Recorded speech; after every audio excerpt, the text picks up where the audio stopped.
Gobernu Kontseiluak obra eta zerbitzuen foru planaren ebazpena onartu du. Arabako lurraldeko toki entitateei zuzendutako diru laguntzetarako 53 milioi euroko zuzkidurarekin. Laguntza hori esker, lurraldeko herrietan oinarrizko azpiegiturak, tokiko ekipamenduak eta zerbitzu publikoak hobetzeko proiektuak finantzatu ahal izango dira. Bestalde, Kontseiluak Arabako Erriosako mastizaintzako eta ardogintzako lurra sustatzeko eta baliozteko deialdiaren laguntza osagarriaren ebazpena onartu du. Arabako Foru Aldundiak ezohiko ildo hori aktibatu zuen aurreko kanpainan mildioak izandako aparteko eraginari erantzuteko. Bigarren fase honetan, 189 eskatzaileri ematen zaizkie laguntzak, guztira 356.000 euro.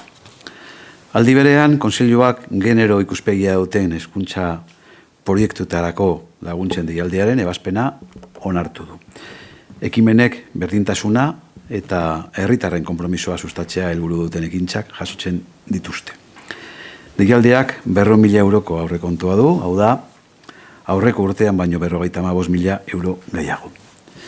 Halaber, Kontseiluak Gasteizko udalari 100.000 euroko diru laguntza ematea onartu du. Arabako landa eremuan abandonatutako txakurrak biltzeagatik Armentiako animaliak babesteko zentroak eragindako gastuen zati bat ordaintzeko. Eta azkenik, Gobernu Kontseiluak arte eszeniko, musikal, plastiko eta bisualetan prestakuntza ekintzak egiteko laguntzen deialdia onartu du. Euskal Autonomia Erkidegotik kanpo dauden prestakuntza artistikoko zentroetan ikasketak egiteko laguntzak dira eta guztira 27.500 euro bideratuko ditu.